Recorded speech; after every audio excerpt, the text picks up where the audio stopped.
आध्यात्मिक प्रवचन में जो हर महीने होता है, महाराज जी को प्रणाम करके स्वागत करता हूँ।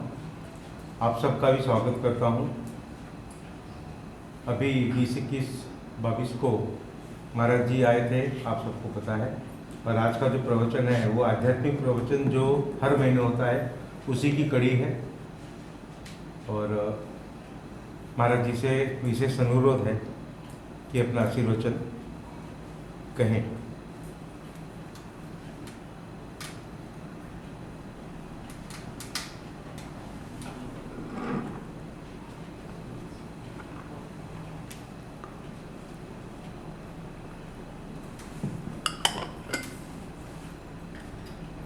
ओम सहनावतु सहनौ भुनक्तु सह वीर्यं करवावहै तेजस्विनावधीतमस्तु मा विद्विषावहै। ओम शांति शांति शांति। हरिः ओम।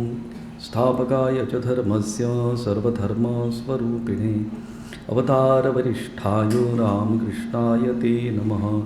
यथाग्निर्दाहिका शक्ति रामकृष्णे स्थिता हिया सर्वविद्यास्वरूपां तां शारदां प्रणमाम्यहं।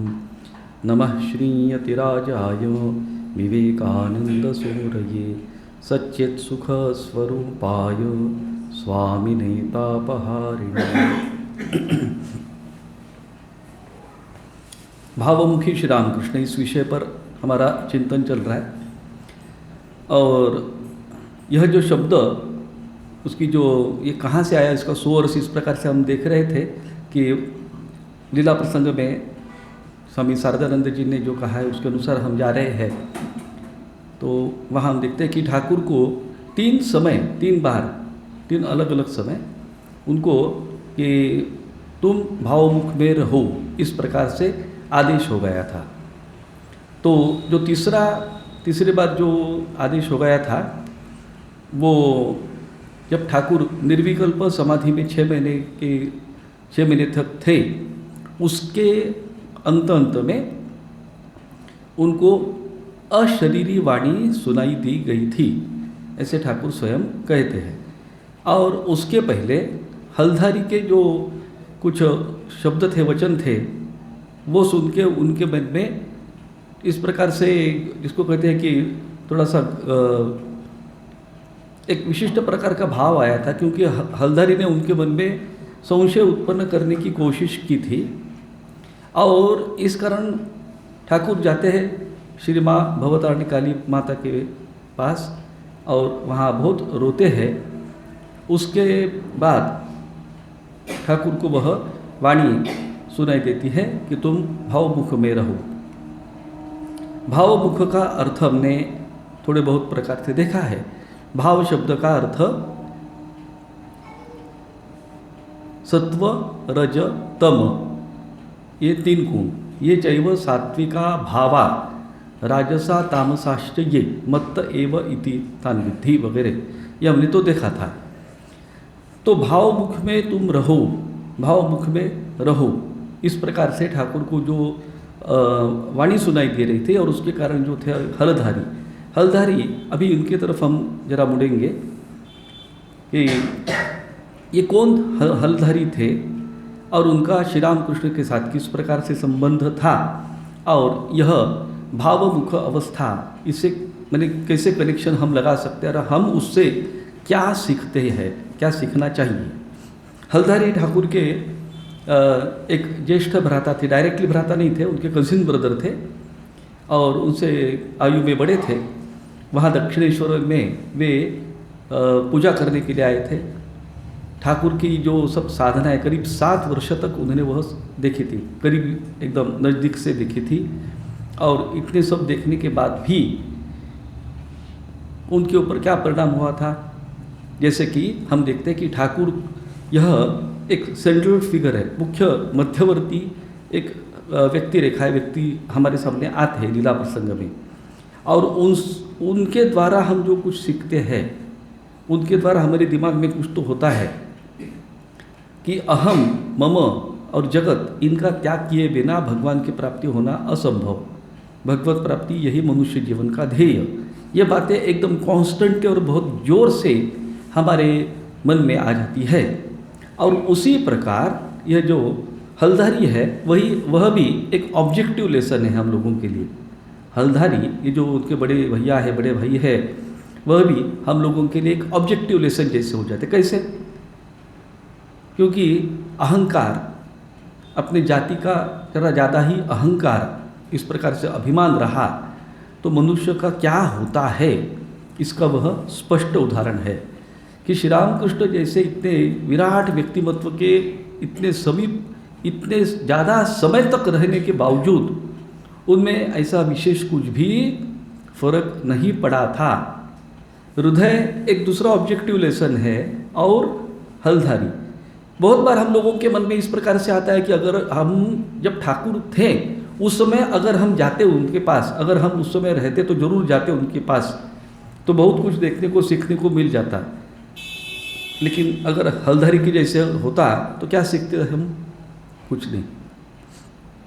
क्यों? क्योंकि अंदर में सब क्या बोलते हैं, डर्ट, डस्ट, धूल, माटी, मिट्टी, क्या क्या भरा है अंदर, वह लेकर ही अगर हम इस प्रकार से आध्यात्मिक व्यक्तित्व के पास जाते हैं तो कुछ भी सबक नहीं सीखते। सीखते हैं थोड़ी बहुत, थोड़े समय के लिए कुछ तो झटका लगता है, बस उतना ही, बाद में फिर से जहाँ है वहाँ है। क्यों ऐसा होता है? क्या कारण है?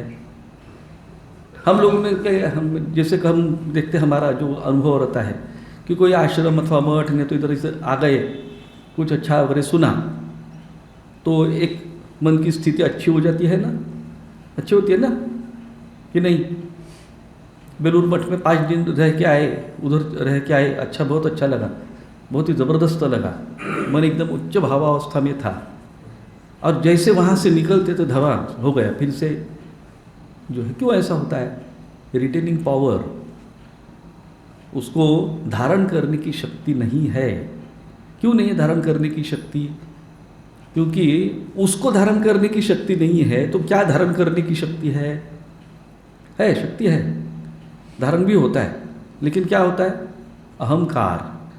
अहंकार हम धारण करने में बड़े माहिर है, बड़े पक्के हैं, उसको छोड़ने के लिए तैयार नहीं है।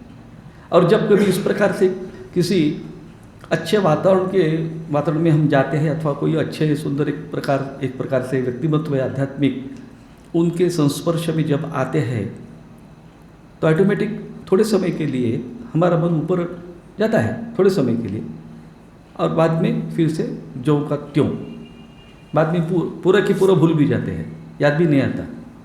बस 2-4-5 दिन जाने तो वहाँ बाद में सिर्फ वह एक स्मृति रहती है थोड़ी सी, बाद में स्मृति भी चली जाती है। इतने हम अपने रोज के जो सांसारिक जीवन है उसमें इतने सारे व्यस्त है। तो रिटेनिंग पावर न रहने से क्या होता है, उसका यह एक मैंने बोलते उदाहरण है। और यहाँ तो हम देखते हैं कि हलधारी जैसे व्यक्ति दक्षिणेश्वर में रह रही है, ऐसे भी नहीं कहीं तो बाहर रह रही है, दक्षिणेश्वर में रह रहे हैं, ठाकुर के ज्येष्ठ भ्राता ही है, लेकिन उनके ऊपर क्या परिणाम हुआ? कुछ नहीं। और वह लीला प्रसंग में बड़े सुंदर शब्दों से शारदानंद स्वामी जी ने ग्रथित किया है कि कैसे क्या क्या हुआ था। पहले वे कुछ समय के लिए राधा गोविंद जी की पूजा करते थे, बाद में काली माता की पूजा उन्होंने आरंभ की। काली शायद वो काम उनको दिया होगा, लेकिन उनके मन में इतनी श्रद्धा भक्ति नहीं थी। तो कहा जाता है कि हलधारी ने स्वयं कहा था कि उनको इस प्रकार से काली माता का आदेश हो गया था कि तुम्हें मेरे संबंध में श्रद्धा भक्ति नहीं है तो तुम ये काम छोड़ दो, तुम मेरी पूजा मत करो, अगर तुमने नहीं सुना तो कुछ मैं तुमको अपाय में कर दूंगी।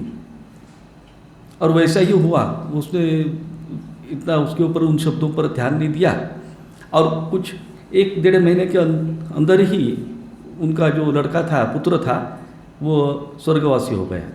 और उससे हलधारी को बड़ा शौक लगा और वो बोलने लगे कि ये काली माता तामसी है, ये है, वो है, तामसी देवी है, अमुक तमुक। और ठाकुर ने सब शब्द सुने तो ठाकुर को थोड़ा दुख लगा कि ऐसा कैसा, ये क्यों होता है, इस प्रकार से क्यों बोल रहे हैं। और ठाकुर जाते हैं काली मंदिर में और फिर वापस आते हलधारी के पास और एकदम उनके कंधे पे चढ़ जाते हैं तो बोल और कहते हैं कि तू बोलता है काली माँ को, तामसी बोलता है, सुन काली माता, ये मेरी काली माँ सब कुछ है, सत्व रज तम, यह त्रिगुणमयी है और इन 3 गुणों से भी परे है। और ठाकुर का वह दिव्य स्पर्श उस समय उनको होने के बाद उनका मन भी पलट जाता है और एक क्षण के लिए वो एकदम सावध हो जाते हैं कि अरे ये बराबर बात बोल रहा है, ये रामकृष्ण बराबर बोल रहा है, इस प्रकार से। और वे ठाकुर की बात मानते हैं। ऐसा बहुत बार हो गया। फ्लिप फ्लॉप बोलते ना हम, फ्लिप फ्लॉप माने ठाकुर के संस्पर्श में आते हैं तो समझ जाते हैं, बाद में अपना उनका उधर का जीवन चल रहा है, पूजा पाठी वगैरह सब हो गया, उसके बाद वो नस्सी लेके बैठे थे, क्या बोलते को उसको, स्नफ रहते ना, वो लेके बैठते थे सामने, अध्यात्म रामायण की बड़ी किताब, बस मस्त आसन लगा के बैठे। अभी जो कुछ 4-5-10 लोग उनका संभाषण सुनने के, उनके जो व्याख्या सुनने के लिए बैठे हैं, और सब ऐसा माहौल तैयार हो गया, बस चढ़ गए, आ गए कि मैं ब्राह्मण, मैं पंडित, मैं संस्कृत का जानकार हूँ, मैं बहुत कुछ जानता हूँ, इस प्रकार से आ गया। और थोड़ा सा वो स्नफ वगैरह डाल दिया तो चढ़ गई एकदम। बाद में ठाकुर उनके पास आते थे और ठाकुर कहते थे कि देखो तुम ये सब बातें बोल रहे हो, ये इन सब का मुझे अनुभव है, इस सब का मुझे साक्षात्कार हो गया है, ये जो तुम बोल रहे हो ना। तो झट से वो कहते थे, हट मूर्ख, तो पागल है, तेरे को कुछ भी नहीं समझता, तुझको कुछ भी समझता नहीं, तू एकदम मूर्ख है, एकदम तू पागल हो गया, कुछ भी बातें कर रहा है, तुम्हारे ऊपर ब्रह्म दैत्य आ गया है, इसलिए तू ऐसी बातें कर रहा है। ठाकुर कहते थे देखो अभी तक आप क्या बोल रहे थे, कुछ समय के पहले बोलते थे कि नहीं कुछ तो है रे, तुम्हें दैवी शक्ति है, तुम कुछ तो जरूर है, तुमने ईश्वर का साक्षात्कार कर लिया। बस थोड़ा समय होने के बाद ऐसा उल्टा, मैंने फ्लिप फ्लॉप, इधर उधर। वो ठाकुर के संबंध में एक कोई विशेष धारणा लेकर वो सामने नहीं जा सके, रिटेनिंग पावर नहीं थी। कहते थे कि नहीं रे, मैं तुम्हें उस दिन देखा, वो तुम काली मंदिर में थे और इस समय तुम्हारा जो भाव देखा, और तुम्हारे आँखों से आंसू, तो सामान्य मनुष्य के आँखों से तो ऐसे आंसू आते नहीं है कभी भजन गाते समय, और तुम जो सब लक्षण दिख रहे हैं वो तो कुछ अलग है। नहीं, ये तुम सामान्य नहीं है, तुमको जरूर ईश्वर का साक्षात्कार हो गया है, इस प्रकार से कहते थे। हृदय को भी बोलते थे, हृदय माने ठाकुर का जो भांजा था, कि रुदु देख, वो ये रामकृष्ण है ना, कुछ अलग है, इसको ईश्वर का साक्षात्कार हो गया। और ठाकुर को भी कहते थे तुम्हें कुछ तो अलग है। ठाकुर कहते थे देखो संभाल के, बराबर अभी पक्का है ना कि चेंज करने वाले बात में, नहीं, बिल्कुल समझ गया, अभी मैं तुमको समझ गया तुम कौन हो करके। तो देखो ठीक है, बस थोड़ा समय जाने दो। वो फिर से अपने अहम मम को पकड़ लिया, अपने ब्राह्मणत्व के अहंकार फिर से जागरूक हो गया। वाह, भूल गए। अभी देखिए कि इस प्रकार से भी उनके मन में ये जो अच्छी एक रिएक्शन आ गई थी, ये क्यों आई थी? वो ठाकुर के संस्पर्श में आने से मैंने हलधरी जैसे व्यक्ति के अंदर भी थोड़े समय के लिए जागृति, आध्यात्मिक जागृति हो जाती थी, समझ जाते थे, लेकिन उसको पकड़ के रखने की शक्ति उनमें नहीं थी। उसके ऊपर फिर से बार बार वह अहंकार उनका था, इतना भयंकर अहंकार था, इतना संसार का प्रेम था, अपने ब्राह्मणत्व का इतना अहंकार था, अभिमान था, क्योंकि ये सभी आध्यात्मिकता के शत्रु है। यह मैसेज हमको मिलता है, यह क्लियर मैसेज मिलता है कि अभिमान कौन सा भी, कि मैं अमुक हूँ, अपने जाति का, धर्म का, वर्ण का, जो भी कुछ, रूप का, पैसे का, कोई भी अहंकार, वो शत्रु हो गया, क्योंकि उसके साथ जो अहम है वो फूल गया, अहम बड़ा हो गया। अहंकार तो बिल्कुल बोलते अगेंस्ट है ईश्वर प्राप्ति के अथवा भगवत स्वरूप के, जो हमारा जो स्वरूप अंदर में है ही स्वयं का। श्री रामकृष्ण उधर नहीं इधर, तो उसको ढक देता था। अगर वो जब तक हटता नहीं तब तक कैसे वो समझेगा कि उधर है करके। और ऐसे जो हलधारी थे बार बार उनका इधर उधर, एक बार इस प्रकार से समझ रहे हैं, फिर थोड़े समय के बाद इधर समझ रहे हैं।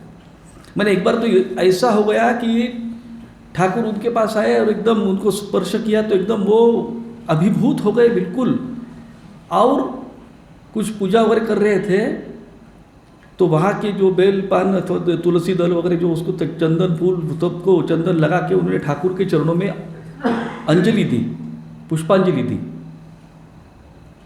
ठाकुर के बड़े भाई हैं, हाँ, छोटे नहीं हैं, बड़े हैं, देख रहे हैं ठाकुर को, लेकिन पुष्पांजलि प्रदान कर दी। और बाद में हृदय बोलता है कि मामा, उनको भी वो भी मामा थे ना उनके, अरे मामा हल्दारी मामा ये क्या कर दिया आपने, आप तो क्या बोल रहे थे अभी तक ये रामकृष्ण पागल है करके। तो बोलते रुधु तू बोलता है तो बराबर है, मेरे को समझ में नहीं आ रहा है, कभी कभी लगता है पागल है लेकिन मेरे कुछ तो है उनमें। इसी प्रकार से और एक घटना, सुंदर घटना है कि शायद श्री रामकृष्ण की उस समय हनुमान भाव से साधना चल रही थी, तो वो जो झाड़ वगैरह थे उधर ही उसके ऊपर ही बैठते थे, इस प्रकार से रहता था। एक बार उन्होंने देख लिया कि ठाकुर वो झाड़ के ऊपर है, बाहर ऊपर बैठे बैठे उन्होंने पेशाब कर दी, तो वो कहते कि अभी देखता हूँ तो इतना पागल हो गया, तेरे लड़कियों की शादी कैसे होती है ये मैं देख लेता हूँ। ऐसी उन्हें धमकी दे दी ठाकुर को, और वह धमकी सुनकर ठाकुर हंसने लगे और आके बोल रहे अरे वाह, बोले ठाकुर कहते अरे वाह, मैं क्या तुम्हारे जैसा हूँ, इधर ब्रह्म ज्ञान की बातें भी करूँ, हाँ, और इधर लड़कियों का माँ बाप भी बन जाऊँ, ऐसा है क्या मेरा? तुम तो तुम्हारी बातें सिर्फ इधर है, इधर तो कुछ है नहीं टच, तुम्हारे तरफ से मुझको जज कर रहे हो, वाह बोले बहुत अच्छी बात। तो हल्दारी कुछ बोले ही नहीं, चुपचाप हो गए। और एक इंसिडेंट आता है, ठाकुर उस समय योग साधना कर रहे थे, हठ योग की साधना, ये शायद आपने सुनी होगी वो जो घटना है। और उस समय ये जो हल्दारी थे वो वैष्णव तंत्र से जो साधना समाज में जिनका क्या बोलते हैं, जिनको प्रतिष्ठा नहीं है, ऐसी जो साधना है, हम गलत साधना तो नहीं बोल सकते, लेकिन जिन इस प्रकार से जो साधना है वो जो सामान्य दृष्टि से ठीक नहीं है, ऐसे साधना में लगे हुए थे। तो उनके बारे में जो समाज के लोग थे वो धीरे धीरे आपस में बात करना चालू कर दिए थे कि ये हल्दारी इस प्रकार से है, ऐसा है वैसा है, वैष्णव तंत्र जो कुछ है। और ये सब सुनकर ठाकुर को अच्छा नहीं लगा, अपने बड़े भाई है तो उन्होंने जाकर बोल दिया हल्दारी को। ठाकुर ने जाके बोल दिया कि देखो भाई, तुम्हारा ऐसा ऐसा लोग ऐसे इस प्रकार से बोल रहे हैं, जरा सावधान रहो, इस प्रकार से तुम्हारा जो वर्तन है वो सुधार लो, ठीक करो, व्यवहार ठीक होना चाहिए, लोग इस प्रकार से तुम्हारे संबंध में बोल रहे हैं। अभी ये सुनकर देखो सामान्य मनुष्य का कैसा रहता है, उसके कल्याण की अगर किसने सीधी साधी बात बोल दी तो अच्छा नहीं लगता है, चिढ़ जाता है। बहुत बार होता है ना इस प्रकार से कि तुम्हारे अच्छाई के लिए ही किसी ने तो कुछ बोल दिया, तो वो बात मनुष्य स्वीकार नहीं करता, चाहे किसी ने भी बोली हो, किसी ने भी बोली हो, लेकिन यह जो बात थी ठाकुर की वह सही बात है, इसमें कुछ सत्यत्व है। वो अपने क्या स्वयं को खुश करने के लिए, नहीं तो मेरे को नाराज करने के लिए नहीं बोल रहा है, वो मेरे कल्याण के लिए बोल रहा है, मेरे अच्छाई के लिए बोल रहा है। ये मनुष्य स्वीकार नहीं करता अपने अभिमान के कारण, अहंकार के कारण। वो ठाकुर के ऊपर ही नाराज हो गए, अरे तू मेरा छोटा भाई है और ऐसी बातें बोलता है, तुमको लज्जा नहीं आती? इस प्रकार से डांटने लगे ठाकुर को। तो ठाकुर कहते नहीं जी, मैं इस प्रकार से नहीं बोल रहा हूँ, लेकिन मैं इस कारण से बोल रहा हूँ, आप सुन लीजिए। नहीं होता है, मनुष्य से इस प्रकार से नहीं होता है। और इसमें उन्होंने इतने क्रोध में आ गए कि उन्होंने ठाकुर को श्राप दे दिया। अभी श्राप के कारण हुआ कि किस कारण हुआ पता नहीं, लेकिन श्राप में उनके शब्द थे कि तू ऐसी बातें करता है, तेरे मुख से रक्त गिरेगा, हाँ जा, तेरे मुख से रक्त गिरेगा। ऐसे तो अपने बड़े भाई से बात करता है, क्योंकि मैंने अभी अभी तक अपने से जो क्या बोलते ज्येष्ठ है, उनसे बात करने का एक तरीका अपने भारतीय समाज में था। आजकल क्या है मेरे को पता नहीं है, लेकिन जैसे अपने मनुस्मृति में कहा गया है कि अपने माता पिता जब आएंगे, आपके रूम में आएंगे, तो उठ के खड़े होना। जब अगर आप कुर्सी पे बैठे हैं तो उठ के खड़े हो जाना। आप अगर सोए हैं तो झट से उठ के खड़े हो जाओ। उनका इंसल्ट नहीं तो हो जाता है। मानते हैं क्या हम लोग आजकल? नहीं ना, नहीं मानते ना। मैंने ये तो पुरानी बातें लगते, क्या बोलते हैं इस प्रकार से। लेकिन हम देखते हैं ये सब चीज़ें भगवान रामचंद्र जी के और भगवान श्री कृष्ण के चरित्र में देखते हैं। ठाकुर के चरित्र में भी हम बहुत हद तक इस प्रकार से देखते हैं कि बड़े लोगों से, अपने से जो बड़े हैं उनसे किस प्रकार से बातें की जाती है। ठाकुर देखिए कभी भी उन्होंने अपने से जो बड़े थे उनका इंसल्ट नहीं किया।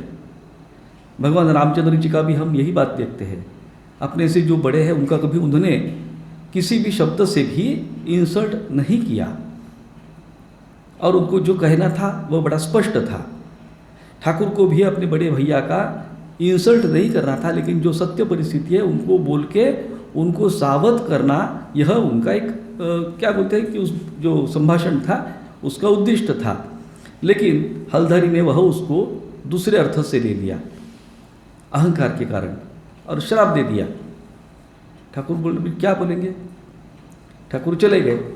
अभी उनकी हठयोग की साधना चल रही थी, तो कहते हैं कि उस समय इस प्रकार से होता है, जब कुंडलिनी शक्ति है वह जब ऊर्ध्वगामी होती है तो मूलाधार चक्र से लेके ऊपर के जो षट चक्र का भेदन करते ऊपर जाती है सहस्रार चक्र तक, और वहाँ समाधि हो जाती है। जैसे कि स्वाधिष्ठान है, मणिपुर है, उसके बाद अनाहत चक्र है, फिर विशुद्ध चक्र है, फिर आज्ञा चक्र है, और बाद में सहस्रार। तो उस समय वह जब जाती है तो वह सुषुप्ता मार्ग से जाती है, कि जो अपने जो मूलाधार चक्र से ही चालू होते हैं। तीन नाड़ियाँ जाती है, इड़ा, पिंगला और सुषुम्ना, लेफ्ट, राइट और एक मिडिल। ये राजयोग अथवा ये जो पतंजलि योग सूत्र और राजयोग नाम की पुस्तक है उसमें आपको देखने को मिलेगा। हठ योग में इसका भी काफ़ी वर्णन आ गया है। तो वह जो कुंडलिनी अथवा कुल कुंडलिनी कहते हैं, माने आध्यात्मिक शक्ति, जब उसका उत्थान होता है, विशिष्ट हठयोग की क्रिया जो गुरु के आदेश से करने के बाद भक्ति मार्ग से भी होती है, ज्ञान मार्ग से भी होती है, लेकिन उस आध्यात्मिक शक्ति जो पोटेंट है सभी लोगों में है। और कहते हैं कि वो ऐसे 3.5 इस प्रकार से कुंडल डाल के वहाँ बैठी है, मूलाधार चक्र के बीच में नीचे। उसका थोड़ा सा अंश सामान्य मनुष्य में जागरूक रहता है, और जो सुषुम्ना मार्ग है ज़्यादातर लोगों का बंद ही रहता है। इसीलिए ईड़ा पिंगला का ही खेल चलता है। और जब कहते कि सुषुम्ना सामान्य मनुष्य में जब ईड़ा और पिंगला उन दोनों का प्रवाह समान होता है, उसी समय सुषुम्ना आरंभ हो जाती है, ऐसा कहते हैं। और हम हमारे श्वास में भी देख सकते हैं, आपका कभी जो बायां जो है जो नाक वो क्लियर होगा, कभी दाहिना होगा, थोड़े समय के लिए, बहुत ही कम समय के लिए। ऐसा कहते हैं कि 2.5 घंटा की 3 घंटा एक जो यह है हमारा जो नाक की एक साइड वो चालू रहती है। तो एक को कहते हैं ईड़ा, एक को कहते हैं पिंगला, एक को कहते हैं चंद्र, एक को कहते हैं सूर्य मार्ग, चंद्र मार्ग आदि। बहुत वो तो मतलब टेक्निकल साइड हो गई। तो जो हो तो इनके बीच में से सुषुम्ना मार्ग है।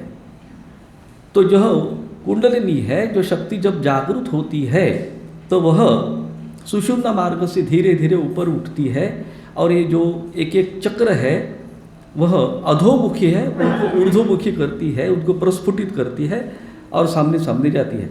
इसका आपको अगर अच्छा वर्णन पढ़ना है तो ज्ञानेश्वरी का 6वां अध्याय, माने कि भगवद गीता का जो 6वां अध्याय है, आत्मसंयम योग, उसके ऊपर जो कमेंट्री है, जो भाष्य टीका जो की है ज्ञानेश्वर महाराज ने, तो उसमें आपको इसका वर्णन बहुत हद तक पढ़ने को मिलेगा। तो जो हो तो वह जो सुषुम्ना मार्ग से जब जाती है तो कहते हैं कि ठाकुर का इस प्रकार से कि जो खून था वह अटक गया था कहीं तो उसी समय उसको मार्ग मिल गया और उनके मुख से एक दिन शाम के समय वह उनके मुख से रक्त आना चालू हो गया। और रक्त माने इतना वो जो थिक था बोलते ना, और एकदम लाल, बिल्कुल लाल काला, और ऐसा निकलना चालू हो गया कि पूरा के पूरा निकल भी नहीं रहा था। और उनको समझा ही नहीं इतना रक्त कहाँ से आ रहा है, इतना बोलते ना कैसा निकल रहा है। मैंने रुई लगाओ, ये लगाओ, फिर भी रुक नहीं रहा है, निकल ही रहा है और काफ़ी थिक था। तो सब लोग आ गए, दक्षिणेश्वर कह रहे क्या हुआ क्या हुआ, श्री रामकृष्ण के मुख से खून बह रहा है एकदम अचानक,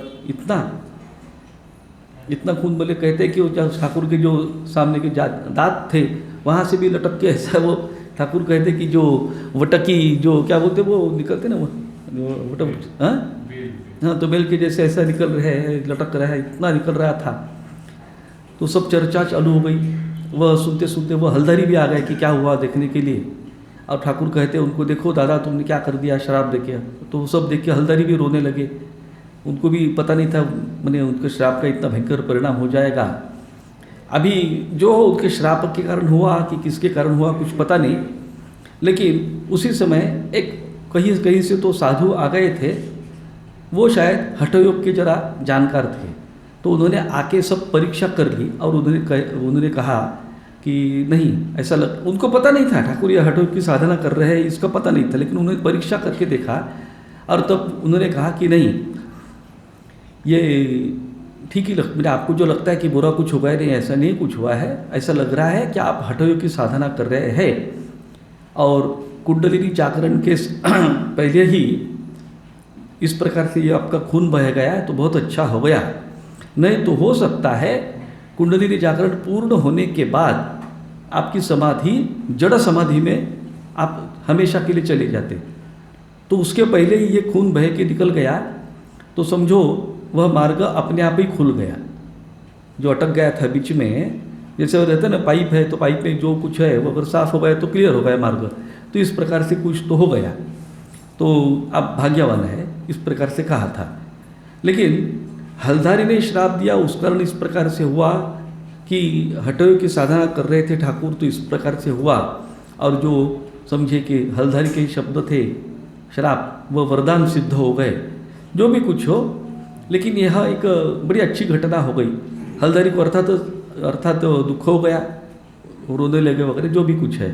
अभी हम देखते हैं कि ये जो हल्दारी जो थे, मैंने इतने वर्ष कर्म सब उधने वहाँ किए थे दक्षिणेश्वर में, उसका परिणाम क्या हुआ उनके पर। जैसे हृदयनाथ भी ठाकुर के साथ कितने वर्ष थे, देखिए मैंने ठाकुर जब दक्षिणेश्वर में आए और पुजारी का उन्होंने पद स्वीकार किया, उस समय हृदयराम थे। 1857-56 से लेके करीब 1872 तक मैंने ठाकुर की पूरी साधना एकदम नज़दीक से उन्होंने देखी, एकदम नज़दीक से देखी थी। एकदम ठाकुर के जो कहते हैं कि बॉडीगार्ड भी थे, उनके सेवक भी थे, उनके मित्र भी थे, उनके भांजे भी थे, और दोनों अबाउट द सेम एज, कुछ महीनों का अंतर होगा। भांजे थे लेकिन करीब उनकी आयु समान ही थी। हृदय में क्या परिवर्तन हुआ, कुछ परिवर्तन हुआ था क्या, देखते हैं क्या हम। जैसे ठाकुर के पास नरेंद्र नाथ और बाकी सब लोग आते थे ना, इतने सारे शिष्य थे ठाकुर के, और गिरीश चंद्र भी थे, है ना, बलराम बोस थे, इतने सारे लोग आ गए। लेकिन एक एक जो कैरेक्टर है वो देख के हमको समझ में आता है कि किसमें क्या बदल हो गया था। मेरे को तो लगता है कि अक्षय जो था उनका भतीजा, वो छोड़ के शायद ही किसी के ऊपर कुछ परिणाम हो गया था। जैसे हृदयराम, वह ठाकुर को किस दृष्टि से देखते थे, मामा, मेरे मामा। आध्यात्मिक व्यक्तित्व वगैरह इस प्रकार से उसके मन में नहीं था, इस प्रकार से धारणा ही नहीं थी। मेरे मामा तो सब इसमें क्या है कि मैं हूँ, मैं ये शरीर मन बुद्धि वाला। और इस शरीर को जिसने जन्म दिया वो मेरी माता, उस माता की ये बंधु, ये भाई, एक ऑर्डिनरी सांसारिक संबंध, इससे ऊपर कुछ नहीं। हमारे भी मने रहते हैं ना सांसारिक, इसको कहते संबंध, ये मेरे माता, ये पिता है, ये अमुक है, ये नाना है, नानी है, दादा है, दादाजी है, अमका है, ढमका है, तमका है, ये बड़ी लिस्ट रहती है अपनी, बड़ी लिस्ट रहती है। क्या आधार रहता है उसके पीछे? कौन से आधार से है ये सब संबंध कि जिसको हम बहुत ही परमानेंट और पक्के बना के रखते हैं? क्या है उसका आधार? शरीर। मैं शरीर हूँ, बस यह उसको दृढ़ एकदम पक्का 100% है ही, इसके ऊपर और कुछ है ही नहीं। इसको ही पकड़ के हम ये सब व्यवहार करते रहते हैं। और जो नरेंद्रनाथ आदि ठाकुर के जो शिष्य थे, बाकी भी जो आए थे, वो किस दृष्टि से ठाकुर को देख रहे थे? उसमें कौन सा आधार था? देखिए, सोचिए, अंदर क्या बोलते हैं, फर्क हो जाता है, काफी फर्क हो जाता है। नरेंद्रनाथ ठाकुर को किस दृष्टि से देखते थे? हम आरती में देखते हैं, नमो नमो प्रभु वाक्य मनातीत मन वचन एक आधार। क्या मेरे मामा, मेरे मामा, नमो नमो मेरे मामा, ऐसा कहते हैं क्या वो? नहीं। रुद्रराम ने बहुत अच्छी सेवा की। रुद्रराम के कारण ही ठाकुर का शरीर ठीक ठाक रहा। हम सब भक्त लोग उसके बहुत ऋणी हैं। इतने वर्षों तक ठाकुर को बाह्य समाज से भी उन्होंने बचा के रखा। कोई निंदा करता था, कोई हंसता था, तो बराबर मामा को प्रोटेक्ट करते थे, है ना। श्री माँ भी कहती कि अरे भाई, हृदय नहीं होता तो वो ठाकुर का शरीर ही नहीं रहता। रुद्रराम ने जो सेवा की है, क्या बोले उसके शब्द कम पड़ते हैं। ठाकुर को बहुत बार डांटते भी थे, ये भी करते थे, ठाकुर रोते थे, सब कुछ होता था। लेकिन एक बात सही है कि अगर हृदयनाथ उस समय अगर नहीं रहते तो ठाकुर का शरीर नहीं रहता। ये भी बात उतनी ही सच्ची है। लेकिन वह उस एक विशिष्ट सीमा तक ही जा सका। ठाकुर के आध्यात्मिकता का परिणाम उसके ऊपर कुछ नहीं हुआ। हाँ, हुआ थोड़ा बहुत। क्या परिणाम हुआ? वो स्मार्ट हो गया। स्मार्ट देहाती आदमी था, लेकिन सिटी में आके और ठाकुर के सहवास में आके तो बड़े बड़े लोग आते थे, तो उनको देखकर सब अभी बड़े लोगों से बातें किस प्रकार से करनी है, संभाषण किस प्रकार से होना चाहिए, तो संभाषण पटु हो गया, संभाषण में कुशल हो गया, काम में बड़ा जिसको कहते कि अलर्ट हो गया। ये परिणाम हो गया।